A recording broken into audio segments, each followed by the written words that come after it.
বান্দা যখন সেজদা দেয় তো আল্লাহ তাআলা ওই বান্দা মহব্বত করে পিঠে মাথায় কুদরতি ভাবে আল্লাহ যেন হাত বুলায়, হাত বুলায়, আল্লাহ যেন মায়া করে আদর করে। আনিস আসছো না, আমাকে সেজদা দিলা, আচ্ছা ওঠো, ইরফা রাসাক, তোলো মাথা তোলো, বসো। তো বান্দা বসে, তো আল্লাহ তাআলা বলে আচ্ছা তো আর কিছু বলবা?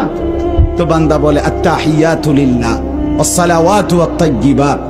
আল্লাহ বলে আচ্ছা আমার প্রশংসা করছো, ঠিক আছে, খুশি হলাম, আর কিছু? তো বান্দা এবার বলে আল্লাহুম্মা সাল্লি আলা মুহাম্মদ ওয়া আলা আলি মুহাম্মদ, মানে পুরাটা আর কি।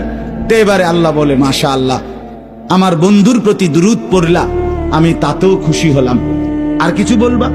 তো এবার বান্দা বলে রব্বুল আলামিন, সেজদা দিয়ে আপনার কাছে আসলাম, আপনার প্রশংসা, আপনার বন্ধুর প্রশংসা করে আপনার খুশি অর্জন করলাম। এইবার আমার মূল চাওয়া আছে, আল্লাহুম্মা ইন্নী যালামতু নাফসি যুলমান কাসীরা, আমি না বড় বেশি নাফরমান মাওলা, আমার গুনাহ অনেক বেশি, আমার পাপ অনেক বেশি, আমি খুব বেশি গুনাহ করেছি, আর আপনি ছাড়া আমার মাফ করার কেউ নাই। এখন আপনার এত কাছাকাছি হয়ে আমি আল্লাহ আপনার কাছে মাফ চাই, ফাগফিরলি মাগফিরাতাম মিন ইনদিক, আপনি আমারে মাফ করে দেন।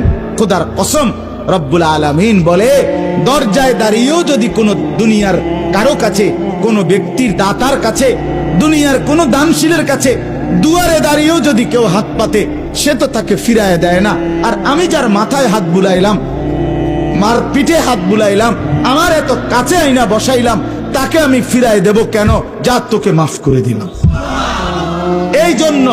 এই জন্য নামাজের সালাম ফিরাইয়েই সে আবার হালকা আওয়াজের সাথে সাথে বলে আল্লাহু আকবার। মানে কি আল্লাহু আকবার? অর্থ হইল ভাই সাহেব আল্লাহু আকবার, আমার আল্লাহ বড়, আমার আল্লাহ আমারে মাফ করে দিছে।